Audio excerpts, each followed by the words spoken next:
L'autre jour, j'étais en train de discuter avec mon collègue et il m'a dit quelque chose de tout à fait surprenant. Il m'a dit que peu importe combien dit prie Allah, il y a des choses que tu n'auras jamais dans la vie. Tu ne pourras pas atteindre un certain niveau dans la vie. Et ça, même si tu passes tes journées à faire des doigts. Et j'étais là, mais je me suis dit, what? J'espère que il n'y a pas beaucoup de personnes qui réfléchissent de cette façon. Hello les amis, bienvenue sur ma chaîne YouTube. Je suis Madia et aujourd'hui, on va parler de comment faire des invocations tellement puissantes qu'à chaque fois que tu demandes à Allah quelque chose, tu es satisfait. Donc si tu es intéressé, regarde jusqu'à la fin. Ok, allons droit au but. Premièrement, pour moi, le fait que tu penses que peu importe comment tu pries, il y a des choses que tu ne peux pas avoir, ça reflète un manque de foi totale en Allah. Parce que Allah est capable de t'octroyer tout ce qui existe, sans exception. Et même si pour toi, c'est impossible.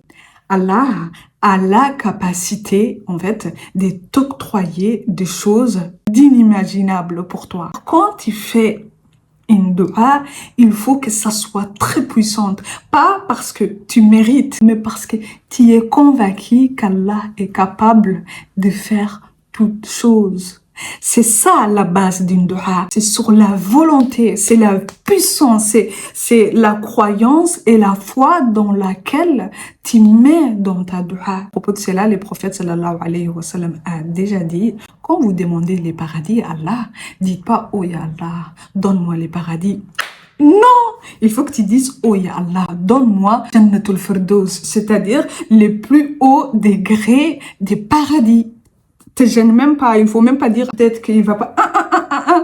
Ya Allah, je vais Jannatul Firdaus, je vais être très très très proche de toi. Il faut que tu débordes de courage. Et il y a un autre hadith d'ailleurs où le prophète aussi a dit, sallallahu alayhi wa sallam, quand vous demandez quelque chose à Allah, invoquez en étant sûr qu'il vous répondra. Comme ça, en fait, Allah, il voit qu'en fait, tu as tellement confiance en lui et il va pas te décevoir. Si tu méprises cette partie, tu verras des miracles. Vous savez, le prophète Ibrahim, alayhi salam, il a demandé à Allah comment il faisait revivre les morts. Toi, tu es là, tu me dis, mais peu importe quel doigt, il y a des choses que je ne vais pas avoir. Je ne sais pas, vous passez, j'ai l'impression, à côté des choses importantes dans les Corans. Et vous allez me dire quoi? Ah non, mais tu te compares à qui? Parce que c'est ce qu'il m'a dit aussi. Tu te compares au prophète. Mais pour vous, un prophète, c'est quoi? Expliquez-moi parce que parfois j'ai l'impression qu'on n'a pas la même vision des choses. Un prophète, ce n'est pas quelqu'un que vous êtes censé admirer et dire « Ah, lui, c'est celui qu'Allah a choisi et tout ce qui se passe pour lui, c'est des miracles, c'est normal. » Non, un prophète, c'est une personne qu'Allah a désignée pour que vous puissiez prendre exemple sur lui, comment il s'en sortait dans sa vie. En fait, c'est pas pour les admirer, vous savez. N'admirez qu'Allah. Allah peut t'aimer de la même façon qu'il aime un prophète. L'amour d'Allah n'est pas consacré qu'à des personnes et par conséquent, les miracles ne sont pas réservés aux prophètes. Ça, c'est moi qui vous le dis. Si tu es un homme qui n'a pas d'enfant, qui aime sa femme, tu pries comme Zacharie a prié son Seigneur. Et là, ça arrivera, tu seras exaucé. Si par hasard vous vous retrouvez dans les mêmes situations d'un prophète, il faut faire ce qu'il a fait pour que Allah l'exauce. C'est tout. Tu peux tout demander à Allah parce que c'est Allah. C'est pas, si vous ne demandez pas tout ce qui vous passe par la tête à Allah, à qui vous allez demander? La personne qui t'aime le plus au monde, c'est qui? C'est ta mère. Peu importe comment elle t'aime, il y a des choses qu'elle pourra pas faire pour toi. C'est pour ça que, en fait, Allah, il faut pas avoir des gênes quand vous voulez demander des choses. Vous savez, si vous voyez les choses que je demande à Allah, vous allez être choqués. Pour vous dire, l'une des choses que j'ai demandé à Allah, et pour laquelle, pour le moment, je n'ai pas eu de réponse, c'est comment il crée la vie. C'est quoi l'âme en fait? Vous vous êtes déjà demandé? Non seulement je l'ai demandé à Allah, c'est quoi l'âme? À quoi elle ressemble? Comment un corps Parce que Adam, alayhi salam, quand il a été créé, c'était un corps. Hein. Il insifle sur le corps l'âme et il commence à marcher, à apprendre à parler, à tout ce que vous faites dans leur vie. Et comment m'est venue cette idée? Il faut que je vous raconte parce que c'est un peu drôle. C'est un jour, en regardant, j'étais à une terrasse, je regarde les oiseaux. Et j'adore les oiseaux, par ailleurs. Pour moi, c'est l'une des créatures les plus belles au monde, c'est les oiseaux. Vous me dites en commentaire pour vous ce qui, quand vous regardez, vous vous dites c'est les miracles d'Allah. Pour moi, c'est les oiseaux. En regardant cet oiseau, il y a un avion qui passe en haut. Bon, ils n'étaient pas au même endroit. Et du coup, je voyais l'oiseau débattre les ailes, changer des directions, faire des trucs. En fait, cette expérience, c'est trop drôle. Et à côté, je voyais l'avion passer comme ça, rigide. Elle passe un seul trajectoire. Et d'ailleurs, quand elle fait des mouvements comme ça, c'est que c'est en train de cracher. Hein. Mais j'étais en train de me dire, wow, regardez la création d'Allah. Regardez comment elle est fluide, comment elle se déplace. J'étais là, mais waouh, j'étais déplacée. Et du coup, j'ai demandé ça à Allah. Il ne m'a pas encore répondu. Mais je suis convaincue que j'aurai cette réponse. Convaincue parce que toutes les questions que j'ai demandées à Allah, j'ai eu chacune, une après l'autre, la réponse. Parce que moi, je considère Allah comme mon allié. Allah, il est accessible. Il vous écoute. Vous pouvez oser lui demander des choses. Si vous avez du mal à cultiver cette relation, parce que moi aussi, longtemps, je ne savais pas comment faire, demandez-lui des petites choses. Chaque fois qu'il vous répond, même si c'est une petite chose, écris et fais ce qu'on appelle gratitude. Alhamdulillah. Fais ce jour-là 100 fois d'Alhamdulillah. Les dhikr, c'est hyper facile. Hein? Ou bien, si tu es incapable de faire les dhikr, fais ce jour de shukr, ce qu'on appelle. Tu n'as pas besoin de faire des ablutions. Place ton front au sol comme si tu faisais une prière et tu dis Alhamdulillah, shukru lillah. Et dans ta tête, c'est juste pour les remercier qu'il t'a répondu à ça. Quand tu fais ce genre de choses, vous savez ce qui se passe?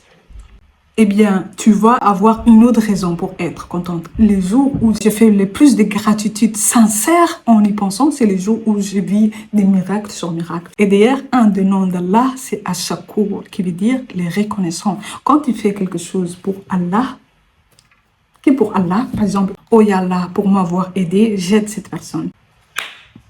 Ça, je pense que c'est l'une des façons la plus magnifique pour construire ces liens avec Allah. Et récemment, j'ai demandé quelque chose à Allah, sincèrement, que j'avais besoin, et il m'a exaucé. La nuit, je me rappelle, je me suis réveillée. Il était 4h ou 3h du matin, j'étais là, je n'ai pas envie de me lever.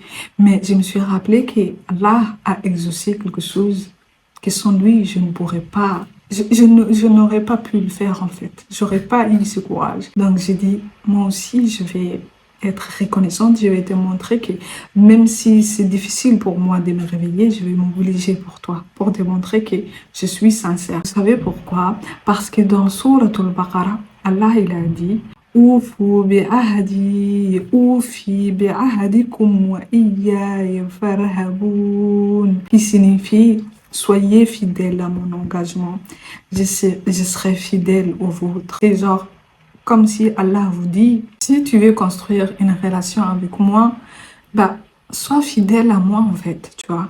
Montre-toi quand j'ai demandé à ce que tu te montres, je ferai pareil.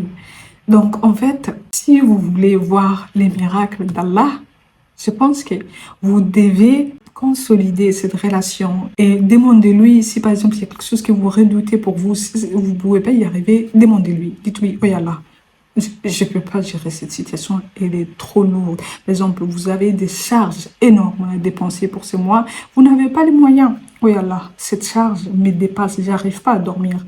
Règle-la pour moi. Comme ça, je pense à autre chose. N'y pensez plus, c'est Allah qui gère pour vous. Par la suite, vous vous concentrez à mettre en place des actions. Chaque dua que tu fais, il faut que tu gardes à l'esprit qu'une dua a la capacité de changer tout ton destin. Et ne pensez pas que parce que vous avez fait une dua et qu'elle n'a pas été exaucée, cela veut dire que c'était quelque chose d'impossible à voir. Non, ça c'est l'erreur que je veux pas que vous commettez.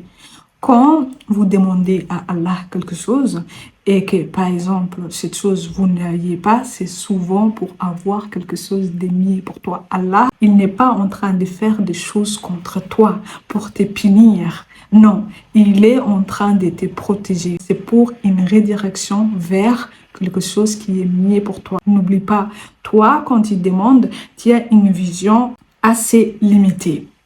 Ok? Alors que Allah, il a une vision d'ensemble. Donc, quelque chose que tu penses être bien peut en réalité être très dangereux pour toi. Par exemple, tu veux prendre ce train ou ce bus pour aller passer cet entretien parce que tu veux coûte que coûte trouver un travail. Pour toi, le fait de rater ce bus, c'est presque la mort. Mais ce que tu ne vois peut-être pas et que Allah voit, c'est que les gens qui ont pris ces bus vont avoir un accident qui provoquera la mort de tout le monde. Donc pour toi, qui avais une vision limitée et qui pour toi, tu n'as pas eu ce travail parce que tu n'as pas de chance et que Allah ne te soutient pas, mais en fait, au final, Allah te soutenait. Il voulait t'éviter la mort. Et demain, tu vas repostuler, tu trouveras un autre poste. Ayez toujours cette vision. Quand quelque chose ne marche pas, ce n'est pas pour te punir. Faites la paix avec ça. Si tu veux tisser ton lien et la confiance avec Allah, quand quelque chose ne marche pas, c'est à ce moment-là que tu dois montrer à Allah que tu lui fais confiance. Quand rien ne va, tu t'assois, tu dis, oh Allah, je suis sûr que c'est pour moi. Si tu fais confiance, tu suis aveuglément. Suivez les plans d'Allah aveuglément. Parce que toutes les fois, mais genre toutes les fois où je plairais pour quelque chose que je n'ai pas obtenu, plus tard, j'ai eu quelque chose de 1000 fois mieux.